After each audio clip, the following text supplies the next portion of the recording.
Meu nome é Antero. Tenho 78 anos, as costas um pouco curvadas do peso das décadas, e os olhos já cansados de tanta espera. Espera por um gesto de carinho, uma palavra boa, uma lembrança qualquer que me dissesse: pai, a gente ainda te ama. Mas o que recebi naquela tarde de quarta-feira foi bem diferente. Estava sentado num banco frio de metal, no pátio pequeno do asilo, com cheiro de desinfetante e silêncio forçado. Era aniversário do meu neto caçula, o Enzo. Lembro de quando ele nasceu. Eu estava lá, segurando a mão da minha filha mais nova, Aline, chorando junto com ela. Naquele tempo, eu ainda era chamado de painho. Hoje, se me chamam, é no grito. E não é para saber se estou bem. Naquela tarde, eu esperei. Esperei desde cedo. Vesti a camisa que a Lúcia, minha falecida esposa, tinha comprado para mim no nosso último aniversário de casamento, uma azul clara, que ela dizia que combinava com meus olhos. Penteei o pouco cabelo que me sobrou, lavei o rosto com água gelada da torneira que pinga sem parar. Sentei ali, de frente pro portão, olhando os carros passarem. Imaginando que um deles fosse parar, abrir a porta e sair um dos meus 3 filhos, talvez com um bolo simples nas mãos. Ou pelo menos o abraço. Mas ninguém veio. Fui ficando ali até o sol mudar de lado. O mundo continuou andando, mas eu fiquei parado. Só me movi quando a cuidadora, a Sônia, gritou lá de dentro, com aquele tom seco de quem não tem mais paciência com o velho. Oh, seu Antero, vai querer comer ou vai ficar aí, se fazendo de coitado? Respirei fundo, engoli o nó na garganta e fui andando devagar. As pernas doíam, mas a alma doía mais. Quando entrei no refeitório, só tinha um resto de sopa fria me esperando. Um prato fundo de plástico, com a colher já manchada do tempo. Me sentei em silêncio. E ouvi quando ela murmurou para outra funcionária: esse aí é um dos que os filhos largaram aqui e nunca mais voltaram. Deve ter aprontado muito na vida. A outra balançou a cabeça, sem me olhar. Não respondi. Não tinha mais força nem para isso. Mas aquilo ficou latejando dentro de mim. Eu, que dei tudo de mim por aqueles meninos, agora era só um esse aí. Depois do jantar, fui pro meu quarto. Um cômodo pequeno, com 2 camas de ferro, a minha e a do seu Benedito, que já não fala mais nada. Deitei olhando pro teto, que tinha umas rachaduras finas como veias. E lembrei do dia em que meus 3 filhos me trouxeram pra cá. Foi numa sexta-feira, chovia fino. Chegaram juntos, coisa rara. Eu até estranhei. A Aline disse que iam me levar para um lugar mais adequado. O Rodrigo falou que eu precisava de cuidados especializados. E o Marcelo, que sempre foi o mais calado, ficou só com o olhar perdido, como se estivesse em outro mundo. Eu, bobo, ainda achei que fosse para casa de um deles, ou quem sabe algum sítio para descansar. Mas quando o carro parou diante do portão do asilo, meu coração já sabia, e começou a doer de um jeito que nem sei explicar. Eles não entraram comigo. Só deixaram minha mala no chão e apertaram a campainha. A Aline me deu um beijo na testa, frio, rápido, e disse: é pro seu bem, pai. O portão se abriu, e eles voltaram pro carro. Nem olharam para trás. A moça que me recebeu aqui foi a Sônia, a mesma que hoje me trata como se eu fosse um móvel velho. Naquele dia, ela me olhou de cima a baixo, pegou minha mala e disse: vamos logo, que eu tenho mais coisa para fazer. Foi assim que começou o meu novo capítulo. Um capítulo onde o silêncio pesa mais que o tempo. Onde a comida é contada e os cuidados vêm acompanhados de impaciência e desprezo. Onde o nome pai virou só um passado esquecido. Não choro mais. Parece que as lágrimas também me deixaram. Mas às vezes, de noite, deitado na minha cama de ferro, ouço o vento batendo na janela, e me lembro das noites em que ninava meus filhos na rede da sala. O choro deles ecoava na casa inteira, e eu passava a madrugada acordado, fazendo cafuné, cantando baixinho. Eles não lembram mais disso. Mas eu nunca esqueci. Hoje, tudo o que me resta são essas lembranças. E essa dor, a dor de ser esquecido por quem eu mais amei. E se tem uma coisa que nunca me faltou nessa vida, foi disposição para trabalhar. Desde pequeno, Lá no sertão da Paraíba, aprendi que a terra responde à mão suada. Comecei na enxada aos 11 anos, ajudando meu pai a tirar feijão e milho da terra seca. A gente não tinha luxo, nem tempo para sonhar alto. O sonho era só encher o prato e dormir com a consciência limpa. E isso eu carreguei comigo por toda a vida.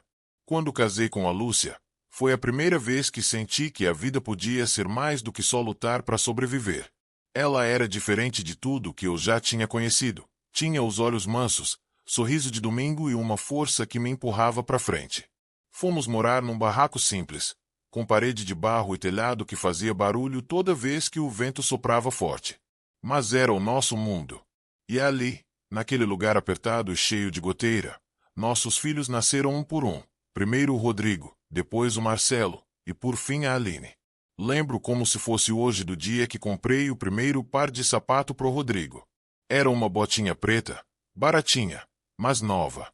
Custou quase uma semana inteira de serviço. Eu trabalhava como ajudante de pedreiro naquela época, e à noite fazia bico descarregando caminhão no Mercado Central. Dormia pouco, comia menos ainda, mas quando vi meu menino com aquele sapato brilhando no pé, o coração se alargou dentro do peito. Aquilo para mim era vitória. Nunca me importei com o que eu não tinha. Me importava com o que podia dar para eles.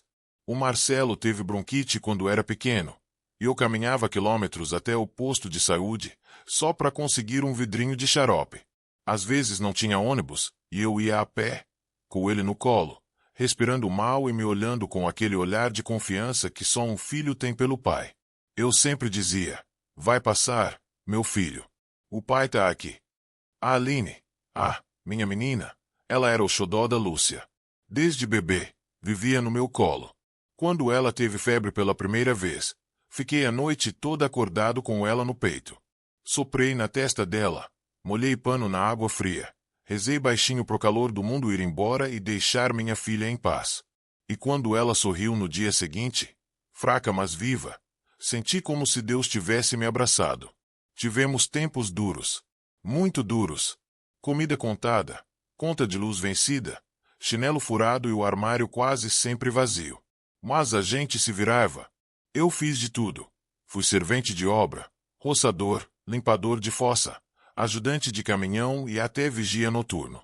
Tinha dia que eu chegava em casa e nem sentia mais as pernas. Mas bastava ouvir um painho, vindo da cozinha, que o cansaço virava orgulho. Nunca reclamei. Nunca pedi nada em troca. Só queria que eles crescessem com dignidade, que não passassem o que eu passei. E conseguir isso me custou tudo.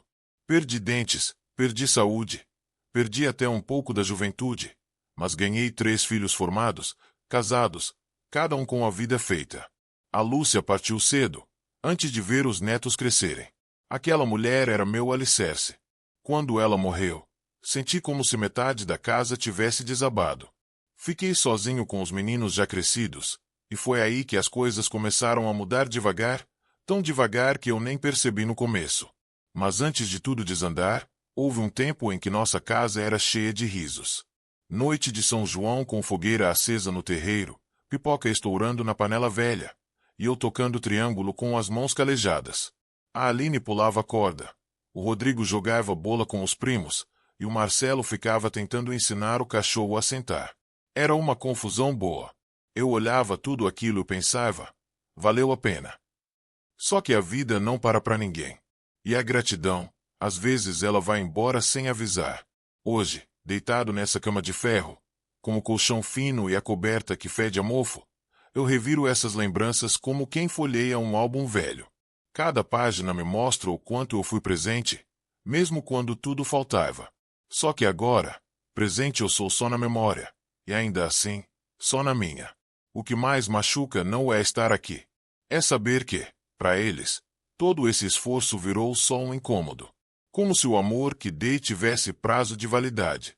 E eu, que nunca pedi nada, agora sou visto como peso. Mas eu me lembro. Eu me lembro de tudo o que fiz por eles. Mesmo que eles tenham esquecido. E se tem uma coisa que vai matando a gente devagarinho, sem barulho, essa sensação de estar ali, e ao mesmo tempo, não estar mais. A gente envelhece achando que vai colher o carinho que plantou com tanto suor.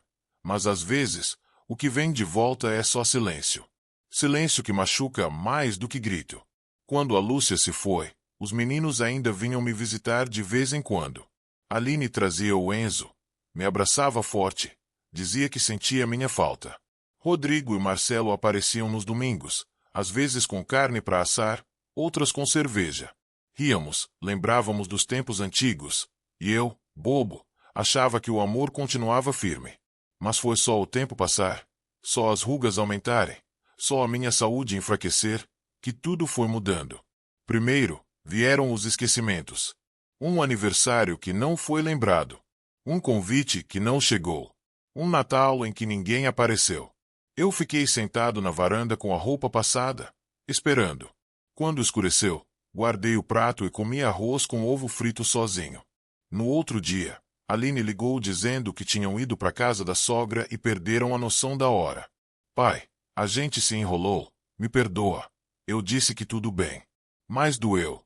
Doeu como se tivessem deixado meu coração do lado de fora da festa. Depois, vieram as visitas apressadas. 5 minutos. 10, no máximo. Pai, só passei para ver se o senhor tá vivo, dizia o Marcelo, rindo, mas olhando o relógio o tempo todo. Rodrigo vinha mais frio, falando de contas, de aposentadoria, de como estava difícil manter tudo. Eu sabia o que aquilo queria dizer. Sabia que estavam cansados de mim. Que minha presença, antes motivo de alegria, agora era uma despesa a mais. Um atraso. Um estorvo. E foi aí que começaram os cochichos. Quando pensavam que eu não ouvia, falavam na cozinha. A gente devia colocar ele num lugar melhor, com enfermeira e tudo, dizia Rodrigo. Melhor para quem? Respondia Marcelo. Para ele ou pra gente. Vocês são ingratos. Aline dizia, mas num tom baixo, como quem sabe que não vai mudar nada. Eu ouvia tudo. Fingia que não. Mas cada palavra ficava entalada na garganta. A última vez que fui convidado para um almoço de domingo foi na casa do Rodrigo. Cheguei cedo, com uma cestinha de goiabas do quintal, toda arrumada com pano de prato. Achei que ele fosse se alegrar. Mas quando cheguei, a sogra dele estava lá. E o clima era outro. Ela me olhou de cima a baixo, como se eu fosse um objeto velho trazido por engano. Rodrigo nem disfarçou. Pai, o senhor não avisou que vinha, né? Eu fiquei parado na porta, segurando a cesta com as 2 mãos trêmulas. Mas hoje é domingo, filho. Sempre foi nosso dia. Ele respirou fundo, olhou para os lados e disse: Hoje não dá, pai. A casa tá cheia. Outro dia, tá bom? Fiquei ali, sem saber o que fazer. A Aline tentou me puxar para dentro, mas ele foi firme. Aline, por favor, o pai vai entender. Eu entendi. Entendi tudo. Dei a cesta na mão dela, sem olhar nos olhos, e fui embora. No caminho para casa, as pernas pareciam de chumbo. O coração, então, nem sei dizer. Depois disso, parei de insistir. Eles também. As ligações rarearam. As mensagens viraram resposta curta. Tá tudo bem. Depois eu ligo. Sem tempo agora. E quando eu comecei a ter umas tonturas, uns esquecimentos pequenos, uns lapsos de memória, aí sim, voltaram a aparecer. Mas não era para cuidar de mim. Era para decidir o que fariam comigo. O senhor não pode mais ficar sozinho, pai, disse Aline. Vai acabar caindo. Se machucando, completou o Rodrigo. A gente pode revezar, mas não dá mais para ser assim, falou Marcelo, num tom seco, como quem está tratando de uma entrega de carga. Naquele dia, ninguém me perguntou o que eu queria. Ninguém se lembrou de perguntar se eu ainda tinha vontade de viver na minha casa, com meu quintal, minhas plantinhas, meus retratos. Só decidiram, marcaram e me levaram. O que começou com o esquecimento virou distância. E a distância, abandono. Agora, nesse asilo, escuto outros velhos contarem histórias parecidas. Uns ainda esperam. Outros já desistiram. Eu não sei bem onde estou. Entre esperar e desistir. O que sei é que a pior solidão do mundo é estar cercado de gente e mesmo assim sentir que não vale mais nada para ninguém. E às vezes me pergunto, como foi que o amor virou peso? Como é que aqueles abraços de criança viraram só obrigações frias? A única coisa que me resta, ainda, são as lembranças. Mas até elas, de vez em quando, somem por uns minutos. E isso me assusta. Por quê? Se até minha memória me deixar, aí sim, eu deixo de ser de vez. E o mais triste é que, para eles, talvez nem faça diferença. E, às vezes, a dor não chega com gritos, ela vem devagarinho, numa tarde comum, num gesto simples, numa palavra que, dita de qualquer jeito, vira faca na carne. E foi assim, numa segunda-feira nublada, que eu entendi. Sem raiva, sem escândalo, mas com uma tristeza tão funda que não cabia no peito. Que ali, naquele lugar, eu já não era mais pai. Eu era só um velho empurrado pro canto. Naquela manhã, acordei com a luz acesa, mesmo sem sol. A lâmpada do meu quarto pisca desde que cheguei, e ninguém troca. Já tinha aprendido a levantar devagar, porque se levantasse de vez, o mundo girava. Calcei meus chinelos velhos e fui até o banheiro, andando encurvado, com a mão na parede. Bati na porta. Ouvi a voz da Sônia, aquela mesma cuidadora que me recebeu com desprezo no primeiro dia. Agora não, seu Antero. Tô ocupada aqui com o outro. Voltei pro quarto e fiquei esperando. O frio batendo nas canelas, a bexiga apertada, o corpo pedindo paciência. Quando ela veio, bufando, abriu a porta e falou como quem fala com um animal. Vai, entra logo. Se mijar aí dentro, vai ficar com o cheiro, hein? Tô avisando. Não disse nada. Entrei. Fiz o que tinha que fazer. Lavei as mãos. Quando fui secar, só tinha um pedaço de papel higiênico pendurado no suporte. Sequei do jeito que deu. Saí devagar, sem encarar ninguém. Mais tarde, no almoço, sentei no mesmo lugar de sempre. Mesa de 4 cadeiras, mas só eu e o seu Benedito ocupávamos 2 delas. Ele, coitado, já não fala, só balbucia, mas sempre segura minha mão por debaixo da mesa, como se dissesse: tamo junto, compadre. A comida chegou fria, como sempre. Arroz empapado, frango cozido sem sal, legumes mal cortados. Eu comi calado, como quem mastiga a própria tristeza. Foi quando a Sônia se aproximou e disse algo que, para qualquer um, podia passar batido. Mas para mim, aquilo foi a gota. Seu Antero, não adianta fazer essa cara. O senhor tá aqui porque ninguém quis o senhor em casa, entendeu? Aceita logo, que dói menos. E saiu. Fiquei olhando pro prato, sem conseguir mexer a colher. Aquilo me atravessou. Não pela grosseria, mas porque era verdade. Dita assim, na cara. Sem anestesia. Sem piedade. Olhei ao redor e vi os outros idosos também em silêncio. Cada um no seu mundo. Alguns com olhos perdidos. Outros com olhos fechados, como se preferissem dormir para não sentir mais. E eu ali, acordado demais para fingir que não estava doendo. Mais tarde, à tarde, fui até o pátio, onde sempre fico esperando os carros passarem. Sentei no banco e fechei os olhos. O vento tocava meu rosto como um carinho de quem ainda se lembra da gente. E foi ali que me lembrei de uma cena antiga. Rodrigo, ainda menino, machucou o joelho numa queda de bicicleta. Chegou em casa chorando, com sangue escorrendo.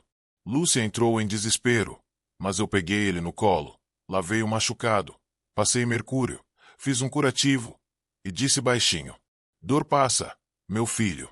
O que não pode passar é o amor que a gente sente um pelo outro. Ele me abraçou forte, chorando. E eu fiquei ali, com ele no colo, como se o mundo tivesse parado. Hoje, sou eu quem tá machucado. Mas ninguém aparece com curativo, com abraço, com colo. A dor não passa mais. Só se arrasta. E o amor? O amor parece que passou mesmo. Sumiu. Voltei pro quarto quando o céu já escurecia. A lâmpada ainda piscava. O Benedito roncava baixinho. Deitei na cama e fiquei olhando pro teto. Não chorei. Nem consegui. O peito parecia seco, esvaziado. Mas ali, naquela noite, eu decidi. Sem gritar. Sem anunciar. Só entendi, de uma vez por todas, que ninguém mais me queria ali. Nem meus filhos. Nem a Sônia. Nem o mundo, talvez. Não era uma decisão de ódio. Era só dignidade. Ali, naquele instante, percebi. Eu não podia continuar vivendo num lugar onde eu era tratado como o resto. E foi nessa ausência de amor que encontrei minha decisão. Simples, silenciosa, mas minha. E tem um momento na vida em que a gente para de esperar. Não é porque deixou de amar. É porque o amor que carregava já não encontra mais onde pousar. E aí, o que resta é o silêncio. Um silêncio que pesa mais que as palavras. Foi nesse silêncio que, numa madrugada qualquer, enquanto todos dormiam, eu tomei minha decisão. Naquela noite, o céu estava limpo. A janela do quarto, trancada por fora como sempre, deixava entrar um filete de luar. O Benedito, ao lado, ressonava como um menino velho, enrolado no cobertor. Eu não conseguia dormir. O colchão parecia mais duro que o chão batido onde eu cresci. E a cabeça? Ah, essa não parava. Pensava em tudo que vivi. Na enxada que calejou minhas mãos. Nos dias em que caminhei quilômetros com sacolas de mercado porque não tinha dinheiro pro ônibus. Nos sapatos furados que escondi dos meninos para não preocupá-los. Nas noites que passei em claro, ouvindo a respiração deles, agradecendo a Deus por estarem ali, seguros, vivos, comigo. E pensei também em agora. No agora em que sou chamado de fardo. Em que recebo comida fria e palavras mais frias ainda. Em que sou lembrado apenas quando viro problema. Ali, deitado naquela cama, percebi que minha presença já não fazia diferença na vida de ninguém. E mais, percebi que talvez minha ausência fizesse até um certo alívio. Foi então que decidi. Não com raiva, não por vingança, mas por respeito. Respeito a mim mesmo, a minha história, aos anos em que fui homem de verdade, pai presente, marido fiel, trabalhador honesto. Eu não merecia terminar meus dias num canto esquecido, tratado com indiferença, como se fosse um estorvo que precisa ser empurrado para longe. Eu merecia dignidade, se não dos outros, de mim. Passei os dias seguintes em silêncio, observando, estudando os horários, reparando nos detalhes. Sabia a que horas a Sônia saía para fumar escondido no corredor. Sabia que, entre 4 e 5 da tarde, o portão de serviço ficava aberto pro caminhão de entrega. Sabia que ninguém olhava muito para mim. Eu era invisível, afinal. E foi nessa invisibilidade que encontrei a minha chance. Mas antes disso, eu quis fazer uma última coisa. Naquela mesma semana, pedi um papel e uma caneta. Disse que era para escrever uma carta pros netos. A moça da recepção estranhou, mas me deu. Voltei pro quarto. Sentei devagar na beira da cama e escrevi com a mão trêmula o que precisava dizer. Não foi uma carta de despedida. Foi uma carta de libertação. Nela, escrevi assim: Meus filhos, não estou indo embora por ódio, nem por mágoa. Estou indo embora porque aprendi que ficar onde não se é amado é pior do que partir. Eu dei tudo de mim para vocês. E faria tudo de novo. Mas agora, preciso cuidar do que restou de mim. Que Deus ilumine seus caminhos. Com carinho. Pai. Dobrei o papel com cuidado. Coloquei dentro da Bíblia que sempre deixo na mesinha, entre as páginas do Salmo 91, o preferido da Lúcia. E deixei ali. Sabia que um dia alguém encontraria. Nos dias seguintes, comecei a guardar pequenas coisas. A medalhinha da Lúcia. Uma foto amarelada de quando os meninos eram pequenos. Um lenço velho com cheiro de casa. Guardei tudo numa sacolinha simples, escondida no fundo do armário de roupas. Ninguém percebeu. Como sempre, ninguém percebia nada. Comecei também a me despedir do meu jeito. Apertei a mão do Benedito com mais firmeza uma noite. Olhei para as paredes descascadas com um pouco mais de calma. Toquei no chão gelado com os pés e agradeci, em silêncio, por ele ter me sustentado até ali. E na tarde em que o portão ficou aberto, e a Sônia foi fumar do lado de fora, eu me levantei. Andei devagar. Não porque estivesse com medo, mas porque cada passo era uma escolha. Cada passo dizia: eu ainda posso decidir sobre mim. Atravessei o corredor. Passei pela cozinha, pelo pátio vazio, pela lavanderia. Cheguei até o portão de serviço, onde a tranca estava apenas encostada. Olhei para os lados. Nenhuma alma viva. Só o barulho distante da cidade, lá fora, como um convite. Abri o portão. O sol me bateu no rosto como um abraço. Era quente, forte, vivo. Fechei os olhos por um segundo. Senti o calor na pele, o cheiro do mundo, o vento correndo entre os fios brancos do meu cabelo. E então, saí. Sem olhar para trás. Sem despedida. Apenas com a certeza de que aquele lugar já não era meu. A dor continuava dentro de mim, claro. Mas junto dela, algo novo nascia. A sensação de que, mesmo esquecido, ainda podia escolher. E naquele instante, escolhi a mim. Escolhi me respeitar. E naquele dia em que atravessei o portão do asilo, sem alarde, sem que ninguém percebesse, não foi um velho fugindo, foi um homem se reencontrando. Meus passos eram curtos, vacilantes, mas dentro de mim, algo firme se levantava. Uma força que eu achava que já tinha morrido junto com a esperança. Mas ela estava lá. Silenciosa, miúda, mas viva. Andei por um tempo que nem sei dizer. Só sei que a rua parecia mais bonita do que nunca. Talvez porque era a primeira vez, em muitos anos, que eu caminhava por mim mesmo. Sem ser levado, sem ser empurrado, sem ser mandado. Era eu e o mundo. Como no começo da vida. Cheguei até a rodoviária da cidadezinha depois de quase 1 hora andando. Sentei num banco de madeira e respirei fundo. A moça do guichê me olhou de rabo de olho. Eu devia estar com cara de perdido. Mas não. Eu não estava perdido. Pela primeira vez em muito tempo, eu sabia exatamente para onde queria ir. Com o pouco que restava da minha aposentadoria, comprei uma passagem simples. Não para visitar ninguém. Não para fugir. Mas para voltar. Voltar para onde minha alma ainda morava. Voltar para a cidade onde eu e a Lúcia começamos nossa vida. Lá no interior da Paraíba, num povoado esquecido pelos mapas, mas cheio de lembranças minhas. Foi uma viagem longa. Me senti fraco algumas vezes, pensei até em desistir. Mas toda vez que fechei os olhos, eu vi o quintal da minha antiga casa. Via a rede pendurada entre 2 pés de caju. Via a Lúcia sorrindo, estendendo roupa no varal. Aquilo me puxava. Me dava fôlego. Quando cheguei, não havia recepção. Nenhuma festa. Nenhum abraço. Mas havia paz. E isso, naquela altura da vida, era mais do que suficiente. Fui direto para a casa do seu Damião, um velho amigo de infância que ainda morava ali. Quando bati na porta, ele demorou para me reconhecer. Os anos nos mudaram, mas bastou ouvir minha voz para ele abrir um sorriso. Antero, oxe, é tu, cabra véi. Nos abraçamos como 2 meninos. Ele me levou para dentro, me deu café passado na hora e pão dormido com margarina.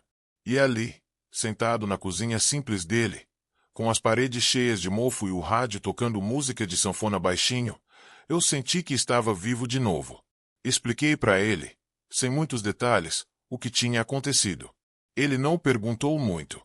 Só balançou a cabeça e disse: "Fica aqui, o tempo que quiser. Casa de amigo é abrigo de alma." Nos dias seguintes, saí para rever lugares antigos. Fui até a beira do rio onde pescava com meu pai. Vi que o pé de manga ainda estava lá, firme, oferecendo sombra. Sentei debaixo dele e chorei pela primeira vez desde que saí do asilo. Mas foi um choro limpo. Não de mágoa, de alívio. Voltei a cuidar das coisas simples. Ajudei o seu Damião a consertar uma cerca caída. Varri o terreiro. Molhei as plantas. Pegava água no poço com balde. De noite, sentava no banco da frente da casa e via o céu se encher de estrela como nos tempos antigos. Às vezes, a lembrança dos meus filhos vinha como uma nuvem pesada. Eu me perguntava se eles estavam me procurando, se tinham notado minha ausência. Mas não deixava isso me consumir. Porque, pela primeira vez em anos, eu não estava esperando nada deles. Eu tinha me libertado daquela espera. Fiz questão de não avisar ninguém. Não deixei número, endereço, nem sinal. Não queria ser achado. Não queria discursos tardios, choros de culpa, ou promessas vazias. O amor que eu tinha por eles ainda existia, sim. Mas era um amor livre. Sem amarras. Sem a obrigação de ser correspondido. Eu sabia que um dia, Por bem ou por notícia, eles saberiam do meu paradeiro. Talvez se surpreendessem. Talvez se envergonhassem. Mas a escolha já estava feita. E ela era minha. Comecei a guardar as manhãs como quem guarda ouro. O cheiro do café, o canto dos galos, o barulho da enxada de algum vizinho lavrando a terra. Tudo aquilo me fazia lembrar de quem eu fui, e do quanto merecia terminar meus dias com um mínimo de paz. Não precisava de luxo, só de respeito. E naquele pedacinho de mundo, eu encontrei isso. Teve um dia em que fui até a antiga igrejinha onde me casei com a Lúcia. Ela ainda estava de pé, embora as paredes estivessem gastas pelo tempo. Entrei, ajoelhei num banco velho, e fechei os olhos. Falei com Deus. Não pedi nada. Só agradeci. Agradeci por não ter deixado que a dor endurecesse meu coração. Porque é fácil virar pedra quando a vida só oferece pancada. Mas eu escolhi continuar sendo terra, machucada. Sim, mas ainda fértil. Hoje, já sei, não há abandono maior do que o de um filho. Mas também não há força maior do que a de um pai que escolhe seguir em frente. Minha partida não teve barulho. Não teve briga. Não teve adeus. Teve apenas dignidade. E é com ela que eu sigo, passo por passo, rumo à paz que sempre procurei. E, como eu imaginava, a minha ausência não foi notada de imediato. Afinal, quando a gente já se tornou invisível em vida, sumir de vez quase não faz barulho. Mas o tempo, esse senhor teimoso e justo, se encarregou de fazer minha presença faltar. E quando faltou, eles sentiram. Demorou exatos 8 dias para perceberem que eu não estava mais no asilo. Foi o zelador, um rapaz novo chamado Joel, que se deu conta primeiro. Foi ele quem entrou no quarto para trocar a lâmpada que piscava há semanas. Encontrou só o Benedito dormindo e a cama vazia. Achou estranho, mas pensou que talvez eu estivesse no pátio, ou na enfermaria. Procurou, perguntou, ninguém sabia. Foi aí que chamou a coordenadora do lugar. A Sônia, como sempre, deu um sorriso torto. Deve ter se escondido por aí para chamar atenção. Esses velhos têm mania disso. Mas quando passaram a tarde inteira vasculhando o asilo, pátio, lavanderia, cozinha, depósito, e não acharam sinal nenhum, a coisa mudou de tom. Chamaram a polícia. Fizeram um boletim de ocorrência. E, por protocolo, avisaram os responsáveis. No meu caso, os filhos. A ligação chegou primeiro pro Rodrigo. Era uma quarta-feira, fim de tarde. Ele estava saindo do trabalho quando atendeu o celular. A voz do outro lado foi direta. Seu Rodrigo, aqui é da Casa Santa Terezinha. O senhor é filho do senhor Antero. Sim, por quê? Seu pai não está mais aqui. Achamos que ele saiu por conta própria. Não sabemos quando exatamente. Já avisamos as autoridades. Rodrigo, segundo me contaram depois, ficou sem reação. Disse apenas: como assim ele sumiu? Ele não podia sair sozinho, ele nem tem para onde ir. E foi aí que a ficha começou a cair. Ele ligou imediatamente para o Marcelo e para a Aline. Os três se encontraram na casa da Aline naquela mesma noite. Nervosos, trocando acusações, tentando entender o que tinha acontecido. Foi nesse encontro que, pela primeira vez em anos, os três irmãos ficaram frente a frente não para discutir conta de luz ou herança, mas para enfrentar a ausência do pai que eles deixaram sumir. Aline, sempre mais sensível, foi a primeira a chorar. Meu Deus, a gente nem se despediu dele. E se ele estiver passando fome? Se estiver doente? E se?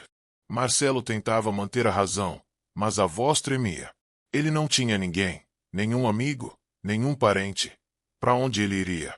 Rodrigo, calado, abriu a gaveta de um móvel onde guardava papéis antigos. Tirou de lá um envelope que eu tinha deixado anos antes, ainda quando morava com ele. Era uma carta que escrevi no dia em que soube que me levariam pro asilo.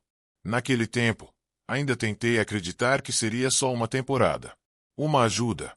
Mas meu coração já sabia que era adeus. A carta era curta. Dizia assim: filhos, quando um pai começa a sentir que sua presença incomoda mais do que consola, talvez seja a hora de partir. Sempre estarei com vocês. Mesmo que, um dia, eu precise ir embora sem dizer tchau. Com amor. Pai. Ao terminar de ler, Aline desabou. Chorou com o rosto entre as mãos. Rodrigo ficou em silêncio, olhando pro nada. Marcelo levantou, andou em círculos pela sala. No dia seguinte, começaram a buscar. Ligaram para amigos distantes. Entraram em grupos de redes sociais da cidade natal. Publicaram fotos antigas minhas, perguntando se alguém tinha me visto. Foram até o asilo, revistaram o quarto, e foi aí que encontraram a carta mais recente. Aquela que deixei dentro da Bíblia. Não fui embora por ódio. Fui embora por respeito a mim mesmo. Obrigado por tudo o que foi bom. Pai. A diretora do asilo entregou a carta com certo desprezo. Segundo ela, eu era um dos mais quietos, mais fáceis de lidar, mas também um dos mais esquecidos. Os filhos vinham pouco, sabe? Dava para ver nos olhos dele. Ele só esperava. Aquela frase foi um soco. Rodrigo saiu calado. Marcelo culpava o sistema. Aline não parava de chorar. Começaram a procurar com mais afinco. Mas eu já estava longe. Longe não só na distância. Longe num lugar que não dá para alcançar com GPS, com ligação ou com remorso. O mundo deles começou a mudar ali. Não pelas buscas frustradas, mas pelo vazio que começou a se alastrar. Um vazio que nenhum móvel ocupava. Nenhuma televisão cobria. Nenhum filho queria encarar diretamente, mas todos sentiam. Eles tinham perdido o pai. Não de morte, mas de abandono. E agora era tarde demais para fingir que não viram o silêncio se instalar antes. E, como era de se esperar, a minha ausência não apenas foi notada, ela começou a doer. Mas não foi uma dor como a minha, aquela que cresce devagar, se instala no peito e vira rotina. Não. A deles foi uma dor estranha, desconfortável, que chegou misturada com culpa, surpresa, vergonha e, principalmente, silêncio. Rodrigo foi o primeiro a sentir. Naquela semana, ele chegou em casa cansado do trabalho, como sempre. A esposa estava na cozinha, os filhos no quarto. Sentou-se à mesa, pegou o prato de comida. Antes da primeira garfada, parou. Olhou ao redor.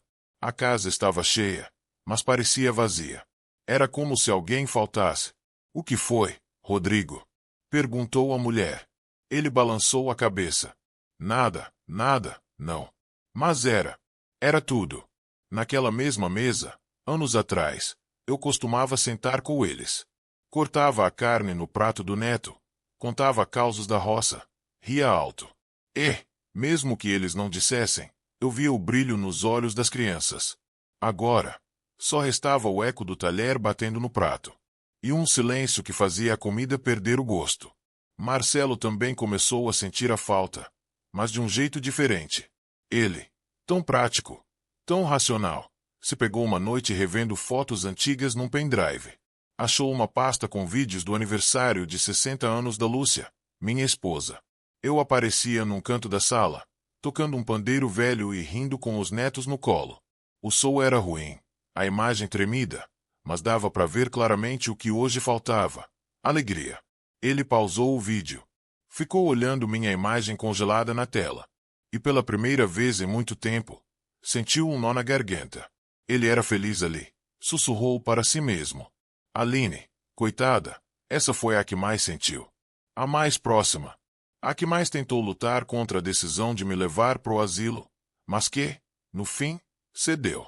Talvez por cansaço, talvez por medo de contrariar os irmãos. Ela começou a ter insônia.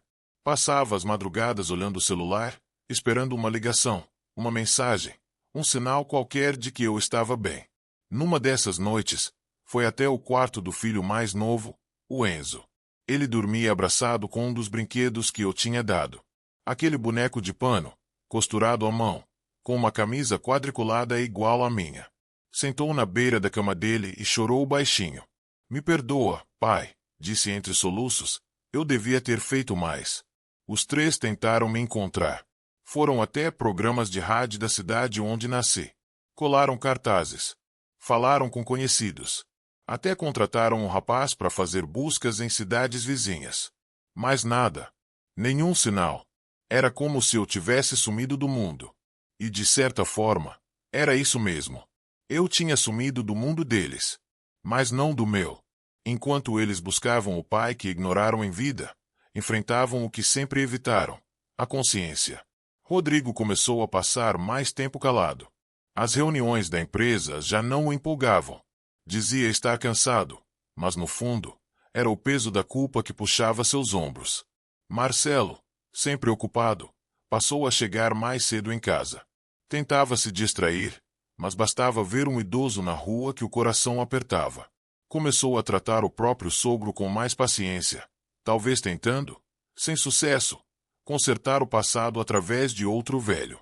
Já Aline começou a visitar o asilo com frequência. Não para ver alguém específico, mas para ouvir, olhar, sentir. Levava bolos, conversava com os internos, ouvia histórias. Certa vez, sentou com uma senhora de cabelos ralos e olhos fundos, e perguntou: "A senhora sente saudade de alguém?" A mulher sorriu fraco. "Sinto, minha filha, mas saudade não é falta de presença. É falta de amor onde antes tinha calor." Aquela frase ficou na cabeça de Aline por dias. O lar dos meus filhos, antes cheio de rotina, de barulho, de compromissos, agora tinha pausas inesperadas, olhares perdidos, silêncios longos, porque quando a presença de alguém era negada por tanto tempo, a ausência se tornava um grito. Eles começaram a perceber que eu estava mais presente agora, ausente, do que quando eu estava sentado no sofá deles, invisível, ignorado. E foi aí que veio a segunda onda, o arrependimento. Rodrigo escreveu uma carta que nunca teve coragem de enviar. Marcelo começou um álbum com fotos antigas.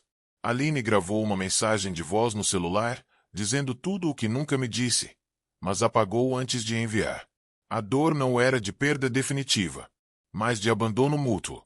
De tudo o que podia ter sido, mas não foi. Eles haviam me perdido sem me enterrar, sem velório, sem caixão, mas com uma ausência tão forte quanto uma morte.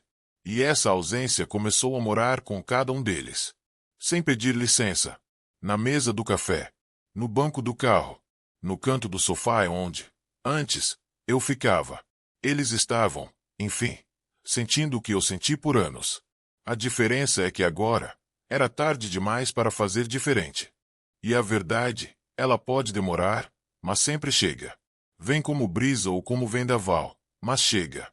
E quando chega, não pergunta se estamos prontos. Apenas se impõe. Foi isso que aconteceu com meus filhos.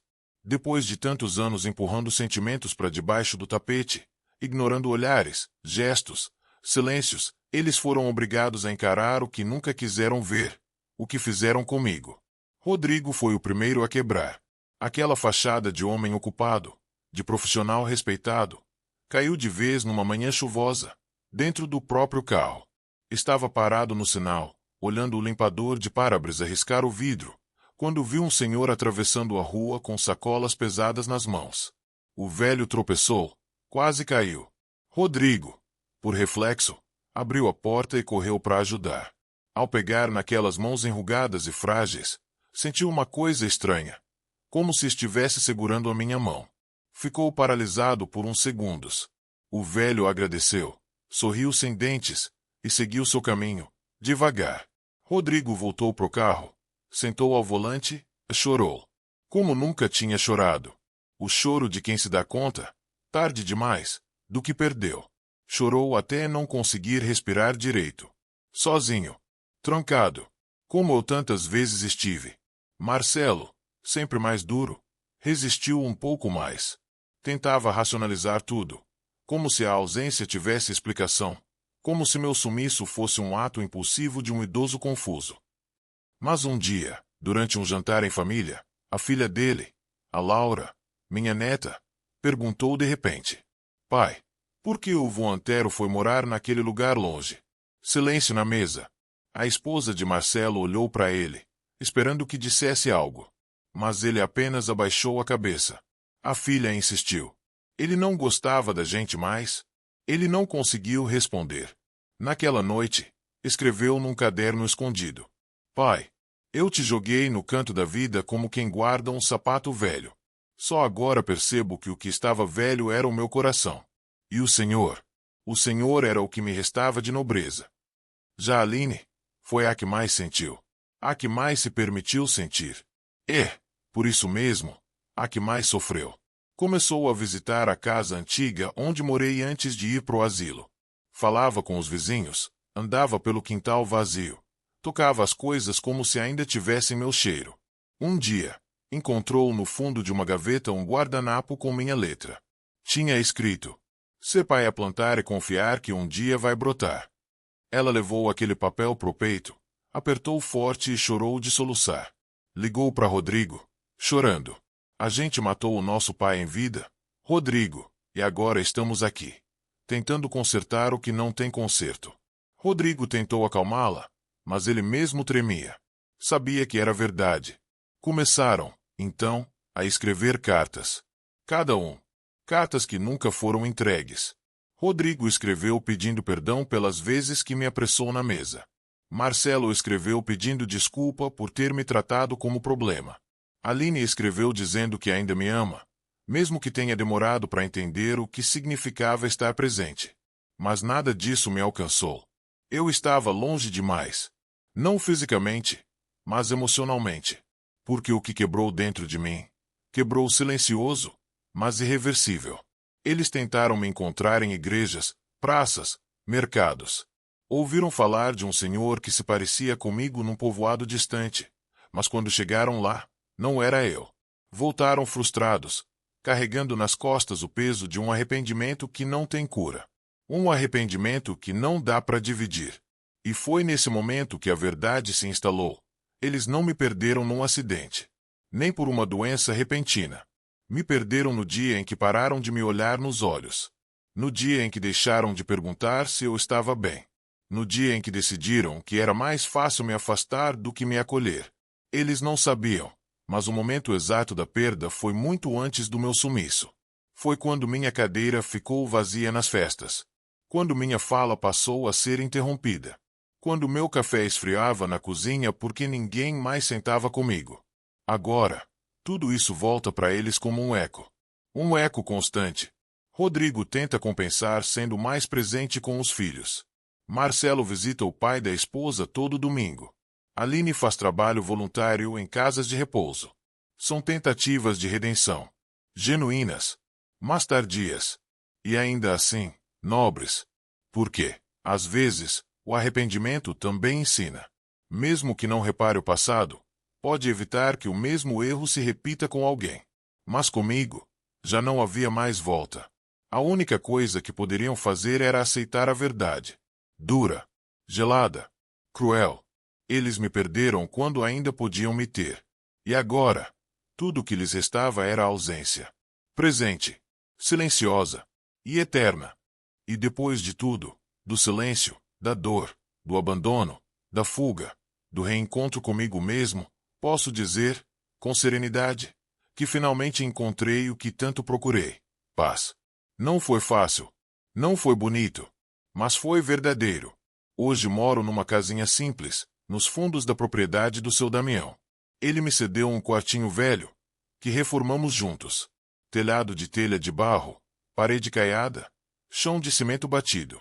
Uma rede no canto, uma mesinha de madeira no centro, e um fogão de 2 bocas que ganhei de um vizinho.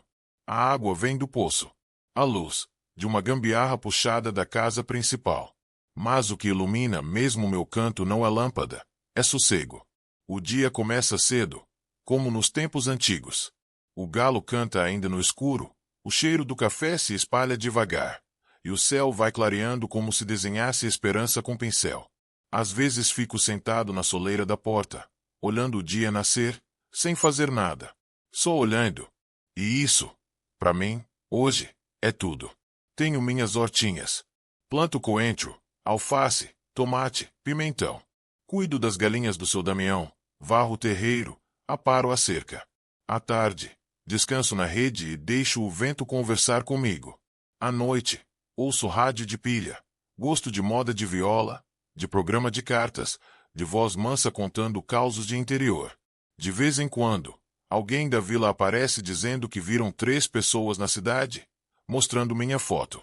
São meus filhos, eu sei. Procurando, tentando encontrar não só meu corpo, mas o que sobrou do nosso laço.